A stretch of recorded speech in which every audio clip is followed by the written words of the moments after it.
ધોરણ 11ની અંદર આગળ વધીએ તો ચેપ્ટર નંબર છે 7. એમાં છેલ્લે આપણે દ્રવ્યમાન કેન્દ્ર એવું ભણ્યા હતા કે કોઈ કણો જે છે એક પરિમાણમાં ગોઠવાયેલા હોય, દ્વિપરિમાણમાં ગોઠવાયેલા હોય અથવા ત્રિપરિમાણમાં ગોઠવાયેલા હોય ત્યારે એનું દ્રવ્યમાન કેન્દ્ર કયા પ્રકારનું હોય તે. હવે વાત કરીશું આપણે આગળ દ્રવ્યમાન કેન્દ્રની ગતિ. બરાબર. એના પછીનો ટોપિક એવો છે દ્રવ્યમાન કેન્દ્રની ગતિ. કયા કયા પ્રકારની દ્રવ્યમાન કેન્દ્રની ગતિ હોઈ શકે? મેં તમને ત્યારે ચોખવટ કીધી હતી, જો વેગ હોય તો v લેવાનું, પ્રવેગ હોય તો a લેવાનું, બળ હોય તો f લેવાનું. ક્યારે બળ, f, v ને વેગ ને પ્રવેગ ને એવું લેવાનું? તો આપણે અહીંયા એ વસ્તુ સાબિત કરીશું. તો છેલ્લે આપણે એક એવું ભણ્યા હતા કે આપણી પાસે જો ત્રિપરિમાણમાં કોઈ કણ હોય, બરાબર, તો તેનો સ્થાન સદિશ r વેક્ટર બરાબર m1 r1 vector plus m2 r2 vector plus up to plus mn rn vector by કુલ દળ કેપિટલ કેટલું હતું એમ. લીથાની અંદર તો થિયરિટિકલ બધું આપેલું હશે, બરાબર.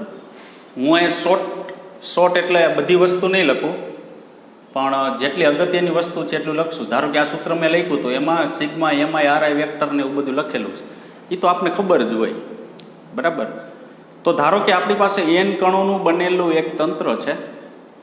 એ તંત્ર જે છે એમાં ઉગમ બિંદુથી r1 વેક્ટર અંતરે m1 કણ, ઉગમ બિંદુથી r2 વેક્ટર અંતરે m2 કણ, ઉગમ બિંદુથી rn વેક્ટર અંતરે mn કણ છે દળ ધરાવતું. એનું કુલ દ્રવ્યમાન કેટલું છે? કેપિટલ m જેટલું છે.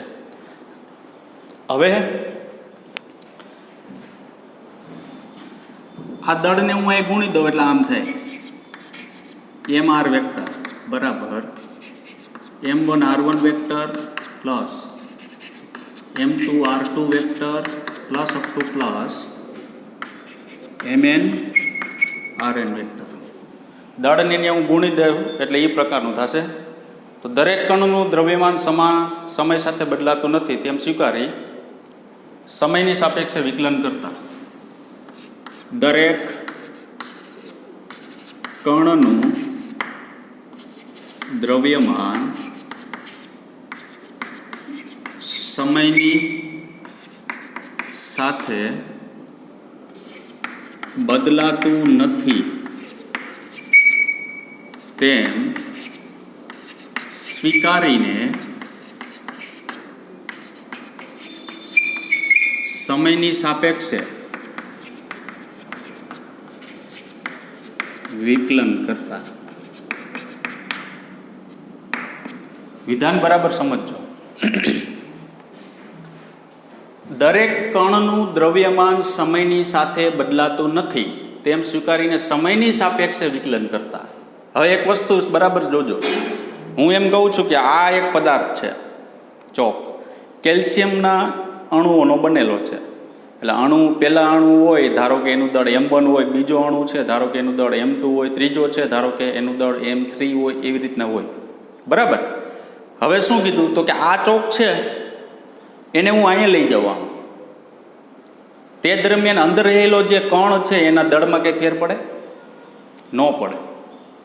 કોઈ પણ પદાર્થ હોય તેને એક સ્થાનેથી બીજા સ્થાને લઈ જવામાં આવે ત્યારે એનું દળ હંમેશા કેવું રહેશે? અચળ રહેશે.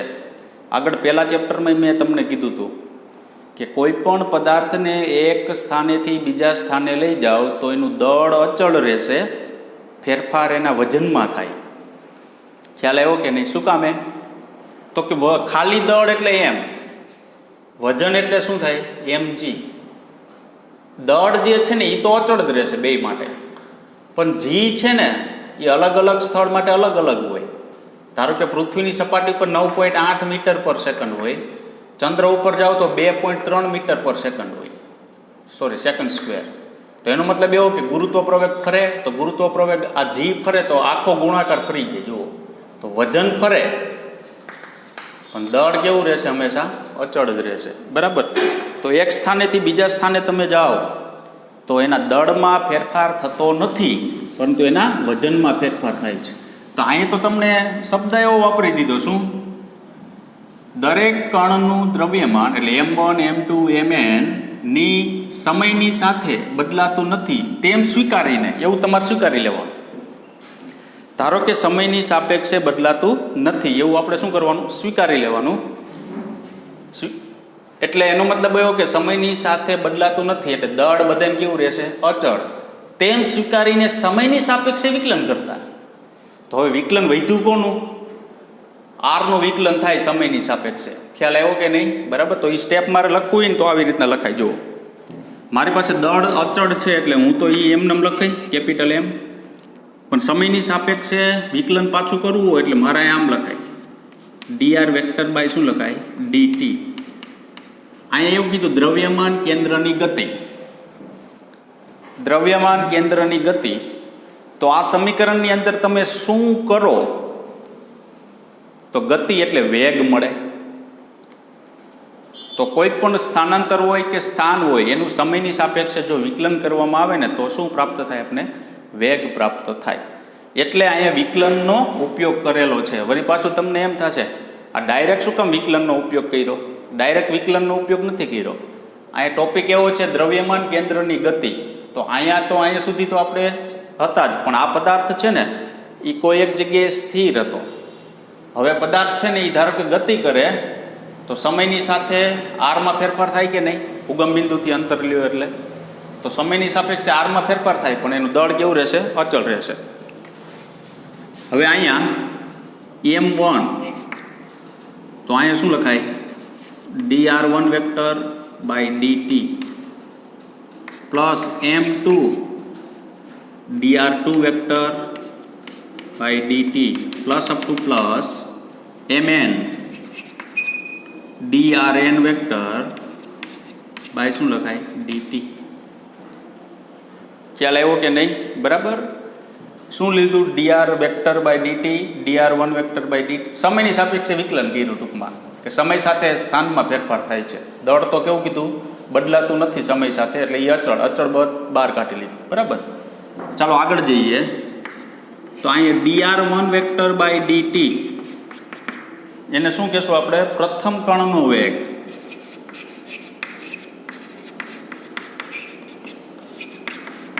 કેટલો મળે? v1 વેક્ટર મળે. કારણ કે સમયની સાથે જો સ્થાન સદિશ, સ્થાન અથવા સ્થાનાંતરમાં ફેરફાર કરવામાં આવે તો વેગ મળે. એ તમે શીખી ગયા. બરાબર. તો સમયની સાપેક્ષે r1 વેક્ટર પ્રથમ કણનો વેગ કેટલો મળે? v1 vector. એવી રીતના dr2 વેક્ટર બાય dt બરાબર બીજા કણનો વેગ કેટલો મળશે? v2 વેક્ટર મળશે. બરાબર. આગળ જાઓ. drn વેક્ટર બાય dt એનમાં કણનો વેગ કેટલો લખાય? vn vector. આ જમણી બાજુની વાત થઈ ખાલી. હવે ડાબી બાજુ આપણી પાસે શું છે? dr વેક્ટર બાય dt આવું છે. બરાબર. તો એને આપણે શું કહેશું? કણોના તંત્રના દ્રવ્યમાન કેન્દ્રનો વેગ. કણોના તંત્રનો દ્રવ્યમાન કેન્દ્રનો વેગ કેપિટલ V વેક્ટર. કારણ કે આપને ખબર છે, જો આ સ્થાન સદિશ છે ને એ આખા તંત્ર માટે છે, આર વેક્ટર એટલે કેપિટલ આર વેક્ટર દર્શાવ્યું. આ દળ છે ને એ આખા તંત્ર માટેનું છે. તો dr વેક્ટર બાય dt શું આપણે પ્રાપ્ત થાય? કણોના તંત્રના દ્રવ્યમાન કેન્દ્રનો વેગ. જે કણ, ખાલી કણનો નહીં, કારણ કે આ તો સિંગલ લીધું હતું, M1, M2, Mn, એટલે એ ખાલી કણ પ્રથમ કણનો વેગ ને એમ ખાલી એક કણનો વેગ હતો. પણ આખો વેગ તમારે લેવો હોય કુલ વેગ, તો કણોના તંત્રનો દ્રવ્યમાન કેન્દ્રનો વેગ. કણોના તંત્રનો તો કે એક કરતાં n કણો છે ને એ બધા કણોના તંત્ર જે થશે, બધા કણોથી બનતું એક તંત્ર, ધારો કે ચોક બની ગયો, એનો કુલ વેગ કારણ કે તમે જો આ પદાર્થ આમ ગતિ કરતો હોય ને એનો કુલ વેગ તમે કેટલો લઈ શકો, ધારો કે વી વેક્ટર જેટલો છે કેપિટલ, બરાબર. તો આવી રીતના લખી શકાય. તો આગળ જતા સમીકરણ આપને કેવું પ્રાપ્ત થશે?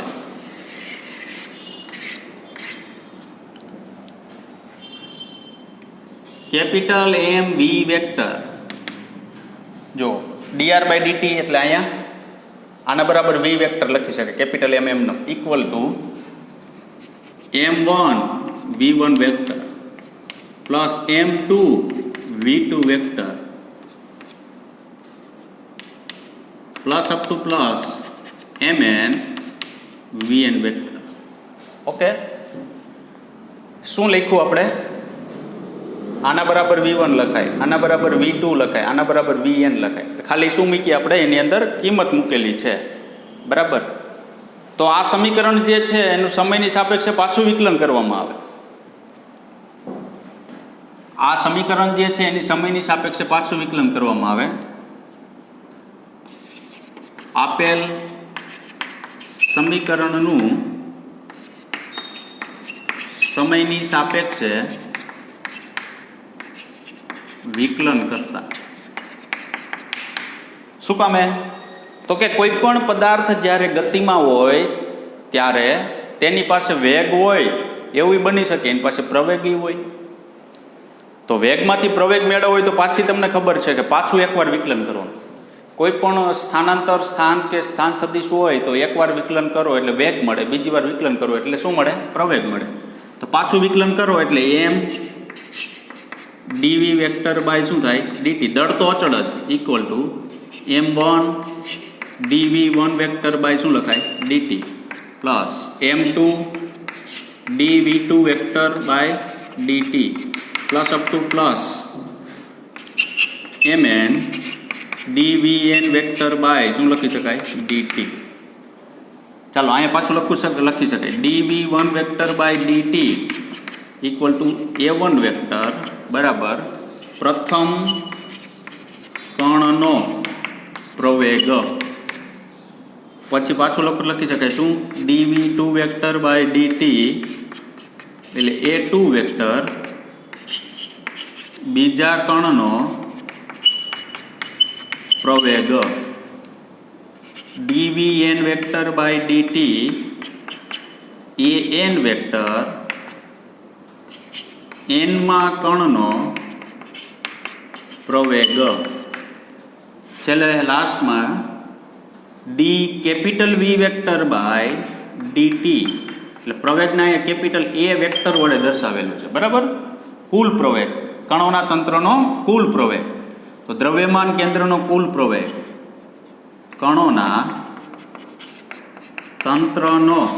તંત્રના દ્રવ્યમાન કેન્દ્રનો કુલ પ્રવેગ. ચાલો કિંમત મૂકો એમાં. તો M A vector equal to m1 a1 vector plus m2 a2 vector plus up to plus mn an vector. Okay, આવી રીતના થશે. પણ એક વસ્તુ જોજો, લીથાની અંદર છે ને પ્રવેગ જે છે ને a1 ને a2 ત્યાં વેગ લખેલું છે અહીંયા, બરાબર. એટલે તમારે વેગની જગ્યાએ શું લખી નાખવાનું? પ્રવેગ. કારણ કે a1 વેક્ટર છે ને એ આપણા માટે પ્રથમ કણનો વેગ નથી, પ્રથમ કણનો પ્રવેગ છે. એટલે અહીં આગળ ઉમેરી દેવાનો છે, ભૂલ ન થવી જોઈએ, બરાબર. ચાલો આગળ વધીએ. તો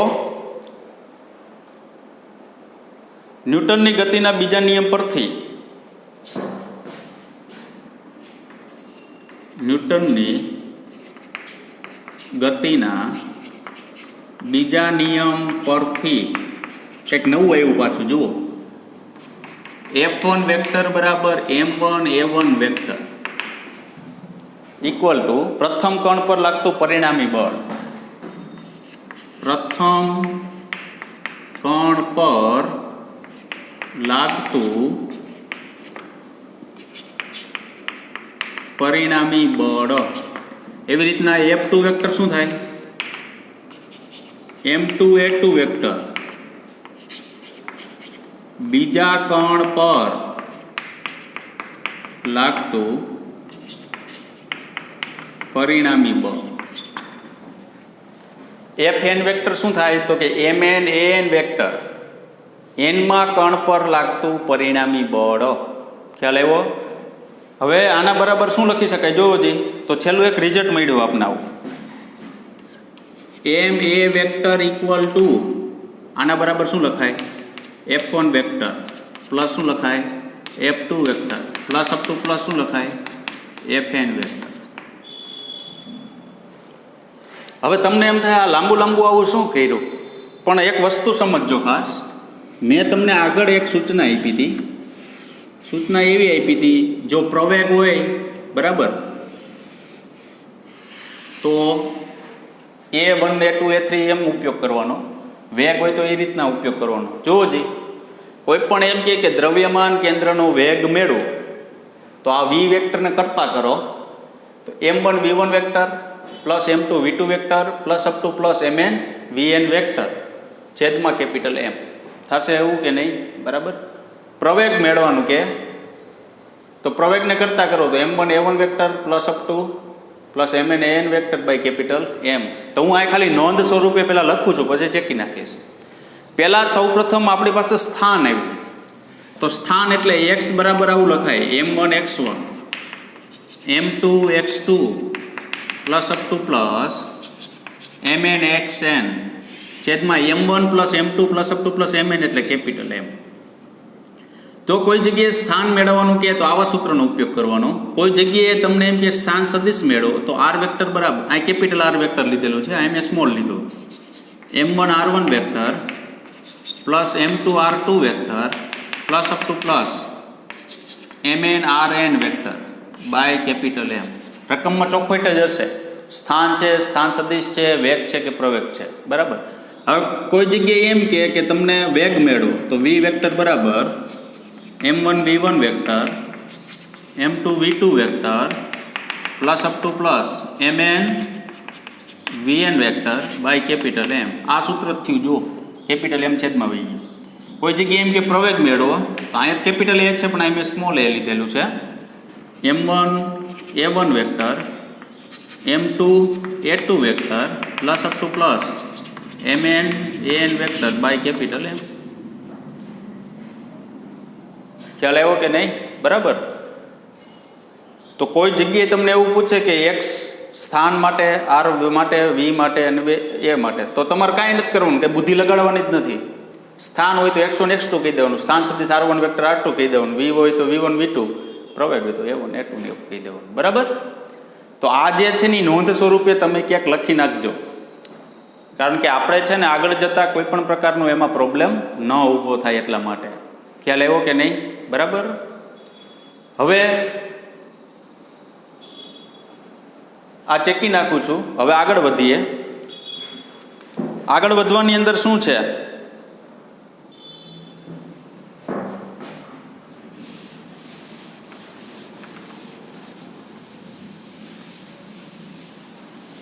તો કે આ જે છેલ્લે આપણે સ્ટેપ મળ્યું તે સ્ટેપની અંદર કણોના તંત્ર પર લાગતા બધા બળોનો સદિશ સરવાળો એ કણોના તંત્રનું કુલ દ્રવ્યમાન અને તેના દ્રવ્યમાન કેન્દ્રના પ્રવેગના ગુણાકાર જેટલું હોય છે. કણોના તંત્ર પર લાગતા બધા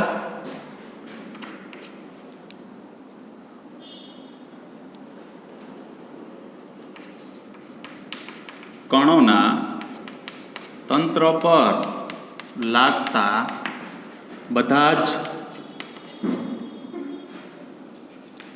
બળોનો સદિશ સરવાળો એ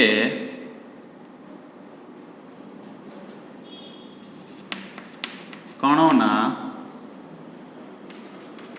તંત્રનો કુલ પ્રવેગ અને કુલ દ્રવ્યમાન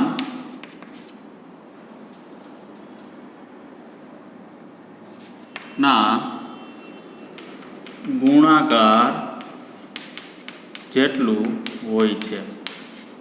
કણોના તંત્ર પર લાગતા બધા જ બળોનો સદિશ સરવાળો એ કણોના તંત્રનો કુલ પ્રવેગ અને કુલ દ્રવ્યમાનના ગુણાકાર જેટલું હોય છે. જો આ વિધાન યાદ નથી રાખવાનું, આ ઉપરનું સ્ટેપ આપણે આવડવું જોઈએ. આ સ્ટેપ, કોઈ એક પદાર્થ છે, ધારો કે આ પદાર્થ છે, જો સમજાવું, એની અંદર કણો છે. એમાં ધારો કે આ કણ ઉપર લાગતું બળ છે એ F1 વેક્ટર છે, આ કણ ઉપર લાગતું બળ F2 વેક્ટર છે, આ કણ ઉપર લાગતું બળ Fn વેક્ટર છે.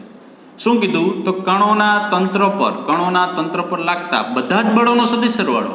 કારણ કે આના ઉપર લાગતું આ તો એક એક કણ ઉપર લાગતું બળ છે, પણ આખા પદાર્થ ઉપર લાગતું કુલ બળ મેળવવું હોય તો કે આ જેટલા બળ છે ને એનો સદિશ સરવાળો F1 vector plus F2 vector plus F2 plus Fn vector સરવાળો એ કણનો તંત્રનો કુલ પ્રવેગ એટલે A અને કુલ દ્રવ્યમાન એટલે m ના ગુણાકાર જેટલું હોય છે. ટૂંકમાં એવું કહે છે કે કણ પર લાગતા જેટલા બળ છે એનો કુલ સદિશ સરવાળો કોના જેટલો હોય? તો કે દ્રવ્યમાન કેન્દ્રનો પ્રવેગ અને એના કુલ દ્રવ્યમાનના ગુણાકાર જેટલો. કારણ કે F બરાબર ma એવું લખી શકાય કે ન લખાય? બરાબર. તો કણોના તંત્ર પર લાગતા બધા જ બળોનો સદિશ સરવાળો એ કુલ દ્રવ્યમાન અને દ્રવ્યમાન કેન્દ્રના પ્રવેગના ગુણાકાર જેટલો હોય છે. હવે બીજી વસ્તુ સૌથી અગત્યની,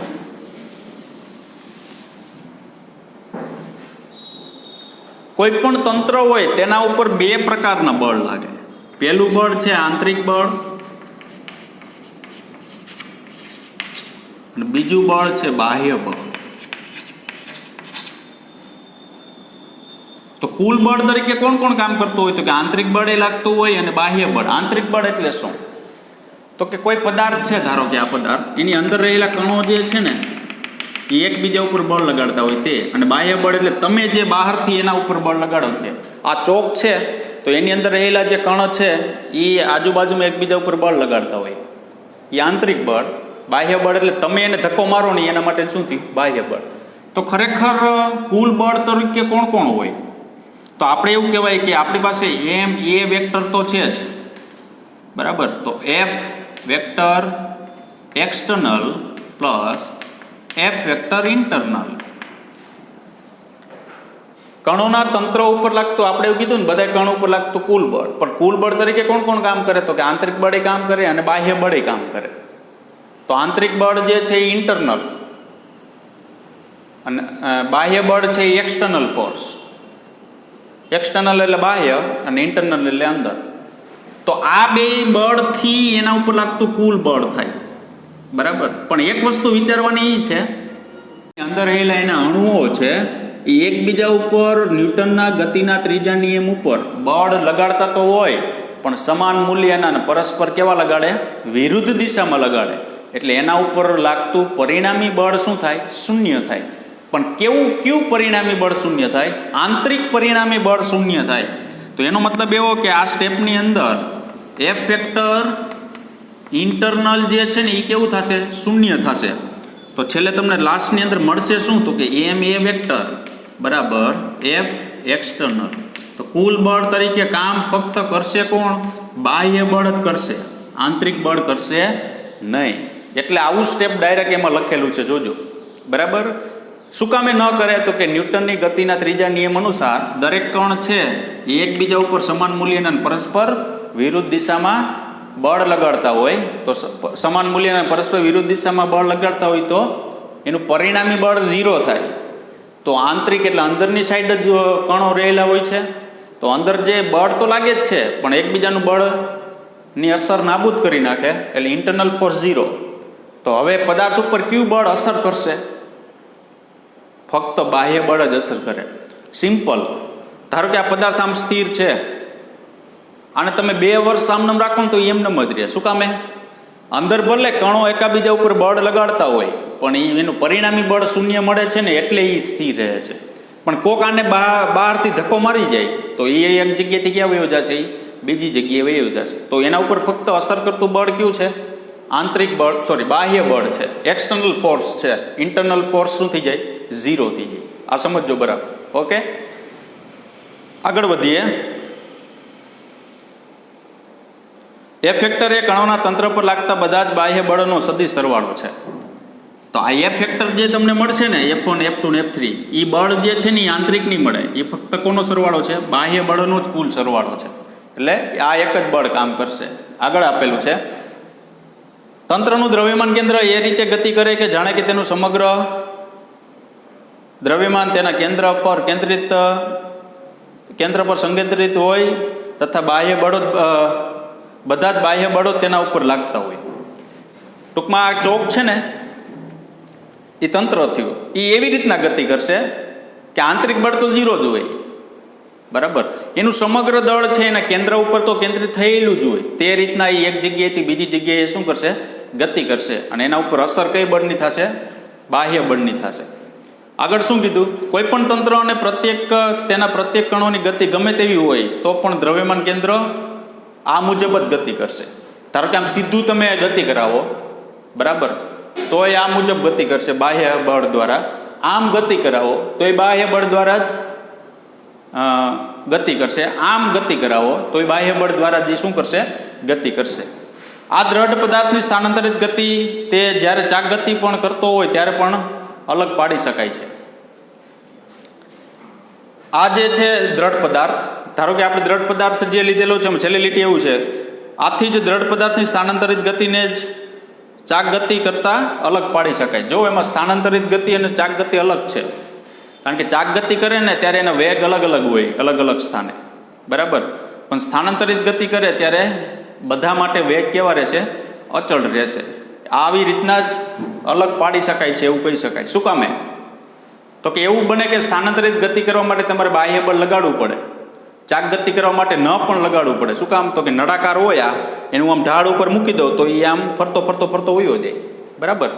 એટલે ફક્ત યાદ એ રાખવાનું છે કે એના ઉપર જે બળ લાગશે એ હંમેશા કેવું લાગશે? એક્સટર્નલ ફોર્સ જ લાગશે, બરાબર. હવે આગળ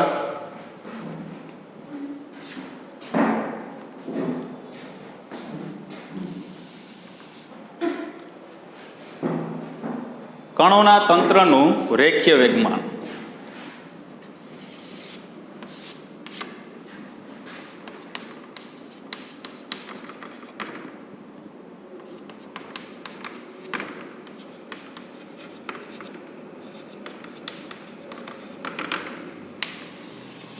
ચાલો હવે રેખીય વેગમાન માટે વાત કરીએ.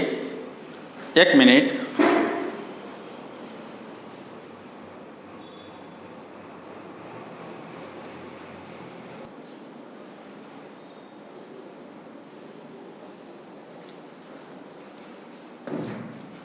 કણોના તંત્ર માટેનું રેખીય વેગમાન. ધારો કે આપણી પાસે એક તંત્ર છે, બરાબર. તેના રેખીય વેગમાન જે છે એ ધારો કે પહેલા કણ માટેનું p1 વેક્ટર બરાબર m1 v1 વેક્ટર છે, બીજા કણ માટે p2 વેક્ટર બરાબર m2 v2 વેક્ટર છે. અપ ટુ n સુધી એવું તમે રેખીય વેગમાન છે એ લખી શકો, બરાબર. તો રેખીય વેગમાનની અંદર આગળ જઈએ તો કુલ વેગમાન કેટલું થાય? તો કુલ વેગમાન p વેક્ટર બરાબર small p1 vector plus small p2 vector plus up to plus small pn vector. હમણાં કેમ આવ્યું હતું બળ? કે તમે કુલ બળ કેટલું? તો કે f1 vector plus f2 vector plus up to plus fn vector. એવી રીતના એ કુલ વેગમાન કેટલું? તો કે p વેક્ટર બરાબર p1 vector plus p2 vector plus up to plus શું લખી શકાય? pn vector. આ રીતના તમે લખી શકો, બરાબર. હવે આની અંદર આગળ વધીએ તો રેખીય વેગમાનની અંદર જો આગળ વધવામાં આવે તો શું થશે? તો કે આગળ આપણે એવું આપેલું છે, જો કેપિટલ M એ n કણોના તંત્રનું કુલ દળ હોય કે જે દ્રવ્યમાન કેન્દ્ર પર સંકેન્દ્રિત થયેલું હોય તો v વેક્ટર એ દ્રવ્યમાન કેન્દ્રનો વેગ હોય છે. તો કુલ વેગમાન આપણે જો લખવું હોય તો આવી રીતના લખી શકાય.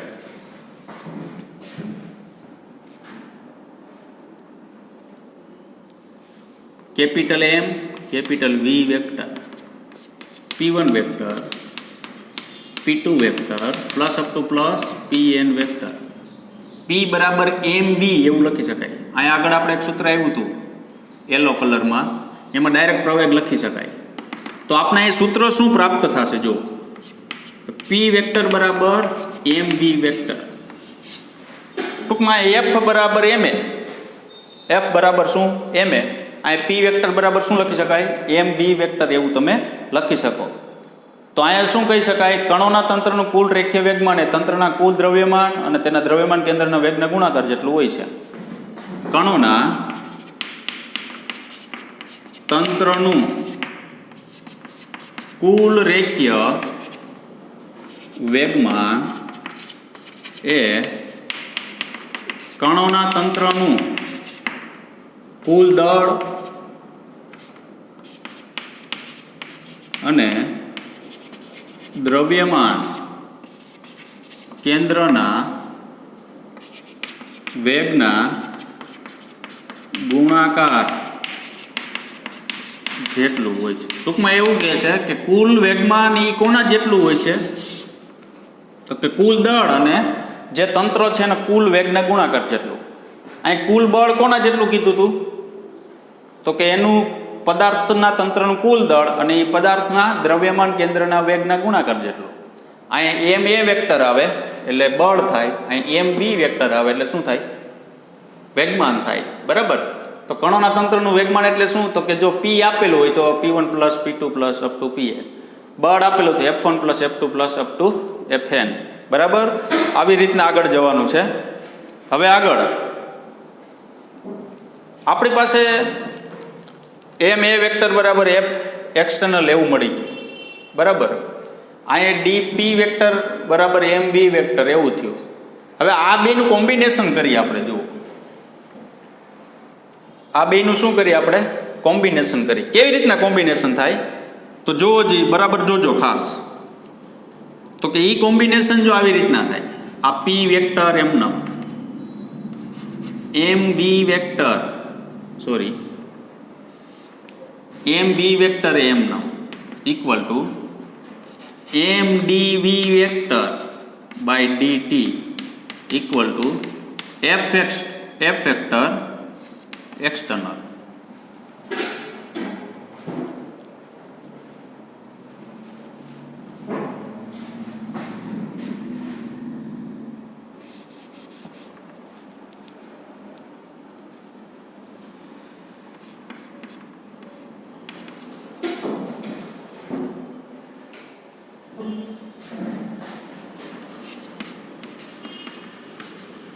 આમ છે. જો શું કર્યું, આખું ફરી જ લખ નાખું. આને વિકલનમાં દર્શાવું. એક બાજુ વિકલન લ્યો, બે બાજુ લેવું પડે.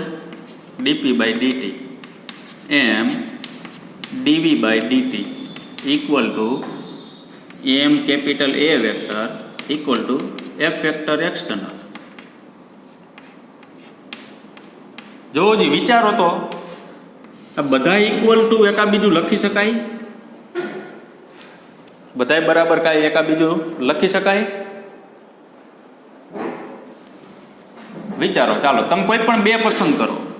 ધારો કે પહેલું ને છેલ્લું મેં પસંદ કર્યું, પહેલું અને છેલ્લું. તો ન્યૂટનની ગતિનો બીજો નિયમ એફ વેક્ટર બરાબર ડીપી બાય ડીટી. સમય સાથે જો વેગમાનમાં ફેરફાર કરવામાં એફ બરાબર ડીપી બાય ડીટી એવું સૂત્ર છે, 5મા ચેપ્ટરમાં આવ્યું હશે. ધારો કે કોઈક એમ કે મારે આ બે શું કરવું છે? કમ્પેરિઝન કરવું છે. તો થાય. શું કામ? તો કે ડીવી બાય ડીટી એટલે શું? પ્રવેગ થાય કે નહીં? તો એફ બરાબર શું લખાય? એમ એ. ખ્યાલ આવ્યો કે નહીં? અને એમ ડીવી વેક્ટર બાય ડીટી એટલે શું લખાય? તો કે એમ નમ ડીવી વેક્ટર બાય ડીટી એટલે પ્રવેગ. હવે તો કે જો એકાબીજા છે ને કમ્પેરિઝન તમે કરી શકો. એકાબીજા સાથે એકાબીજા શું કરી શકો? કમ્પેરિઝન. તમને એમ થાય આ બેનું કમ્પેરિઝન કેમ થાય? તો થાય ડીપી આમ થાય. જો આ ડીપી વેક્ટર બાય ડીટી બરાબર શું થયું? એમ એ વેક્ટર થયું. પણ એમ એ વેક્ટર બરાબર તમે એફ લખી શકો. આવી ગયું પાછું હતું એનું. બરાબર. તો અહીંયા એવું છે કે ચારેય સમીકરણ જે છે ને એકબીજા બરાબર લખી શકાય. જેને શું કહેવામાં આવે છે? કણોના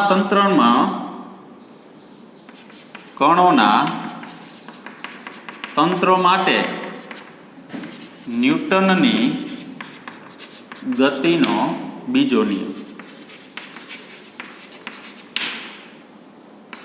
શું કામ? તો કે એફ વેક્ટર બરાબર ડીપી વેક્ટર બાય શું પ્રાપ્ત થયું? આપણે ડીટી એવું પ્રાપ્ત થયું. બરાબર. તો કણોના તંત્ર માટેની ન્યૂટનની ગતિનો કેટલામો નિયમ લખી શકાય? બીજો નિયમ એવું તમે લખી શકો. ટૂંકમાં આગળ જતા કમ્પેરિઝન આવ્યું. ડીપી વેક્ટર જો આ બહુ અગત્યનું છે. શું કામ અગત્યનું છે એ કહી દઉં. આગળ જતાં તમારે છે ને ટોર્કમાં આનો ઉપયોગ થશે. ટોર્ક જ્યારે ભણશું ને, બરાબર, કારણ કે આ અત્યારે બધી વાત છે ને રેખીય ગતિ માટે વાત છે. હજી કે આમાં ચાક ગતિની શરૂઆત થઈ નથી, બરાબર. ચાક ગતિની શરૂઆત થશે અને પછી એક ક્રોસ ગુણાકારવાળો ટોપિક ભણવાનો છે. કારણ કે આગળ આપણે જેવી રીતના ડોટ ગુણાકાર ભણ્યા ને તેવી રીતના અહીંયા એક ક્રોસ ગુણાકાર આવશે. ચાક ગતિની શરૂઆત થશે ત્યારે વચ્ચે જ્યારે આપણે ચેપ્ટરની અંદર પહોંચીને ત્યારે આનો પાછો ઉપયોગ આવશે. એટલે આ સૂત્ર યાદ રાખવાનું. આ ચારે ઇક્વલ ટુ લખી શકાય એકા બીજું, બરાબર. એટલે એને ગણોના તંત્ર માટે ન્યૂટન ગતિનો કેટલા નિયમ કહેવામાં આવે છે? બીજો નિયમ. અહીંયા આપણે મેળવ્યું, આનું વિકલન કરીને આમ લખી નાખ્યું. હવે આ શું કામ મેળવ્યું? તમને એમ થાય આનું શું કામ હતું કે આ મેળવ્યું? તો કે આ એટલા માટે મેળવ્યું કે કણોના તંત્ર માટે રેખીય વેગમાન સંરક્ષણનો નિયમ આવે. કણોના તંત્ર માટે રેખીય વેગમાન સંરક્ષણનો નિયમ છે. કણોના તંત્ર માટે રેખીય વેગમાન સંરક્ષણનો નિયમ છે. શું નિયમ છે? તો કે જો કણોના તંત્ર પર લાગતા બાહ્ય બળનો સરવાળો શૂન્ય હોય, જ્યારે કણોના તંત્ર પર લાગતું કુલ બાહ્ય બળ શૂન્ય હોય ત્યારે તંત્રનું કુલ રેખીય વેગમાન અચળ રહે. પેલા નિયમ લખી નાખો. જો કણોના તંત્ર પર લાગતું બાહ્ય બળ શૂન્ય હોય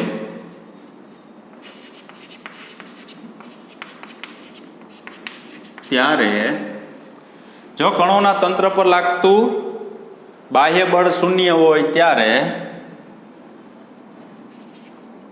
કણોના તંત્રનું કુલ રેખીય વેગમાન અચળ હોય છે અથવા અચળ હોય છે. હવે આ વિધાનો જોતા કાંઈ ખબર ન પડે આપણે, બરાબર. કેવી રીતના આવે, શું આવે, કેવી રીતના લખ્યું તે, કોની કોની વચ્ચેનો સંબંધ આપેલો છે એ ખાલી વિચારો. તો કોની કોની વચ્ચેનો સંબંધ આપેલો છે કે જો કણોના તંત્ર પર લાગતું બાહ્ય બળ, એટલે બાહ્ય બળ F factor, F factor external એટલે બાહ્ય ફોર્સ, એક્સટર્નલ ફોર્સ એટલે બાહ્ય બળ એવું કહેવાય. એટલે તમારે આ લખવાનું, બરાબર. એટલે હું એ લખું, ચાલો. એફ ફેક્ટર શું લખ્યું? એક્સટર્નલ લખ્યું. બાહ્ય બળ શૂન્ય હોય, ચાલો એ શું લખ્યું? શૂન્ય. ત્યારે કણોના તંત્રનું કુલ રેખીય વેગમાન અચળ હોય. તો કણોના તંત્રનું રેખીય વેગમાન માટેનો સંબંધ કોણ છે? તો કે DP by DT equal to DP by DT. બાહ્ય બળ શૂન્ય ક્યારે થાય? તો કે પી વેક્ટર છે ને એ કેવું હોય? અચળ. ચાલો વિચારો તો. ડીપી વેક્ટર બાય ડીટી બરાબર F vector external equal to 0 લખાય. ડીપી વેક્ટર બાય ડીટી લખાય? હા લખાય. તમારે વિકલનની અંદર કંઈક એવો શબ્દ આવ્યો છે કે અચળ પદનું વિકલન શૂન્ય થાય, કે એવું છે? એવું ક્યાંક આવેલું હશે, બરાબર. અચળ પદનું વિકલન શૂન્ય થાય. જો બરાબર સમજજો, પછી કહેતા ને કે આમાં કંઈ ખબર ન પડી. શું કીધું? અચળ પદનું વિકલન શૂન્ય થાય. તો શું કીધું? કોણ અચળ? પી અચળ. તો પી જે છે હું આમ લખું ડી બાય ડીટી, અહીંયા અચળ લખું તો આનો જવાબ 0 આવે. અચળ કોણ છે મારી પાસે? પી છે. શું કામ? તો કે નિયમ કહે છે, જો રેખીય વેગમાન કેવું રહેશે? અચળ રહેશે. તો પી વેક્ટર જો અચળ હોય અને જો એનું વિકલન થતું હોય ને તો એનું પરિણામી શું પ્રાપ્ત થાય? 0 પ્રાપ્ત થાય. એટલે ડીપી વેક્ટર બાય ડીટી બરાબર એફ એક્સટર્નલ ઇક્વલ ટુ શું લખાય? 0. કોઈ પણ અચળ સમયની સાપેક્ષે કોઈ પણ અચળ પદનું જો વિકલન કરવામાં આવે, જે આપણે શું પ્રાપ્ત થાય છે? 0 પ્રાપ્ત થાય. એટલે ડી અંશમાં અચળના છેદમાં ડીટી બરાબર 0. તો પી ખાલી અચળ લેવાનો છે, શૂન્ય નથી લેવાનો. ગુણાકારમાં હોય તો શૂન્ય, વિકલનમાં હોય તો યાદ રાખવાનું. વિકલનમાં હોય તો યાદ રાખવાનું, એને શૂન્ય કરવું હોય ને તો એ અચળ લઈ લેવાનું. અને જો ગુણાકારમાં હોય ને શૂન્ય કરવું હોય તો ડાયરેક્ટ શું લઈ લેવું? 0 લઈ લેવાનું. તો વિકલનમાં છે તો એને અચળ કહી દો તમે, તો એ automatic DP by DT equal to શું લખાય? 0. તો ડીપી બાય ડીટી આના બરાબર હું 0 લખી નાખું તો બળ બરાબર 0 જ થાય. જો કણોના તંત્ર પર લાગતું બાહ્ય બળ શૂન્ય હોય, કોઈ પણ બાહ્ય બળ ધારો કે તંત્ર ઉપર લાગતું જ નથી, બરાબર, તો એનું રેખીય વેગમાન કેવું લેવામાં આવે છે? અચળ લેવામાં આવે છે. આગળ, જો કણોના તંત્ર પર લાગતું પરિણામી બાહ્ય બળ શૂન્ય હોય તો તંત્રના દ્રવ્યમાન કેન્દ્ર નો વેગ અચળ અને તંત્રના દ્રવ્યમાન કેન્દ્રનો પ્રવેગ શૂન્ય હોય છે. આ નિયમ બીજો લખ્યો છે, વેગમાન સંરક્ષણનો નિયમ. તમે અત્યારે આ જે નિયમ લખેલો છે ને એ વેગમાન અને બળ વચ્ચેનો સંબંધ દર્શાવતો લખેલો છે. આ મેં જે નિયમ લખ્યો ને એ વેગમાન અને પ્રવેગ બળ અને પ્રવેગ અને બળ અને વેગ વચ્ચેનો સંબંધ. હવે ધારો કે મારે આને શૂન્ય કરવું હોય તો આને શૂન્ય કરવું હોય શું લખવું પડે? વી વેક્ટર બરાબર શું લખવું પડે? અચળ. આને શૂન્ય કરવું હોય તો ગુણાકારમાં હોય તો એ વેક્ટર બરાબર શું લખવું પડે? 0. જો હવે હું એમ લખું કે એફ વેક્ટર બરાબર M DV vector by DT, F vector external બરાબર M DV vector by DT બરાબર શૂન્ય લખવું હોય તો અહીં લખી શકાય વી વેક્ટર બરાબર શું? અચળ. અને જો એફ વેક્ટર એક્સટર્નલ બરાબર એમ એ વેક્ટર બરાબર શૂન્ય લખવું હોય તો હું અહીં લખી શકું શું? એ વેક્ટર બરાબર શૂન્ય. એટલે અહીંયા લખ્યું, જુઓ, બળ બધાને 0 જ કરવાનું, આના બરાબર તમારે શું મૂકવાનું? 0. તો હવે આખો નિયમ લખવો હોય તો શું લખાય? શું બોલી શકાય? જો કણોના તંત્ર ઉપર લાગતું પરિણામી બાહ્ય બળ શૂન્ય હોય, શૂન્ય હોય તો એનો રેખીય વેગમાન અચળ, દ્રવ્યમાન કેન્દ્રનો વેગય અચળ અને દ્રવ્યમાન કેન્દ્રનો પ્રવેગ શૂન્ય. જેનો વેગ અચળ હોય પ્રવેગ શૂન્ય હોય, વેગ જેનો અચળ હોય એનો પ્રવેગ શું હોય? શૂન્ય હોય. તો વી વેક્ટર અચળ, એ વેક્ટર 0. એટલે શું લખ્યું? જો કણોના તંત્ર પર લાગતું પરિણામી બાહ્ય બળ શૂન્ય હોય તો તંત્રના દ્રવ્યમાન કેન્દ્રનો વેગ અચળ, દ્રવ્યમાન કેન્દ્રનો વેગ અચળ, પ્રવેગ શું? શૂન્ય. બરાબર. ટૂંકમાં અહીંયા મારે જો 0 લખવું હોય તો આના વિકલનમાં છે તો અચળ, વિકલનમાં છે તો અચળ, ગુણાકારમાં છે તો 0. આ નિયમ છે. બરાબર. એટલે જેટલી બુકની અંદર આપણી બુકની અંદર ન આપેલું હોય એટલું આમાંથી અહીંયા ટેકાવી દેવું, એટલે આપણે કોઈ જગ્યાએ પ્રોબ્લેમ ન આવે. બરાબર. આગળ,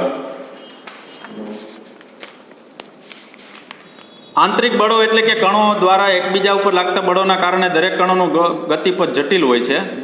છતાં જો તંત્ર પર બાહ્ય બળ શૂન્ય હોય તો દ્રવ્યમાન કેન્દ્ર અચળ વેગ સાથે ગતિ કરે છે. એટલે કે એક મુક્ત કણની જેમ સીધી રેખીય નિયમિત ગતિમાં કોઈ પણ તંત્ર આપેલું હોય એની રચના છે જટિલ હોય. બરાબર. બાહ્ય બળ જો લગાડવામાં ધારો કે ન આવતું હોય તો એ અચળ વેગથી ગતિ એની સતત શું રાખે છે? સુરેખ માર્ગે ગતિ એની સતત ચાલુ રાખે.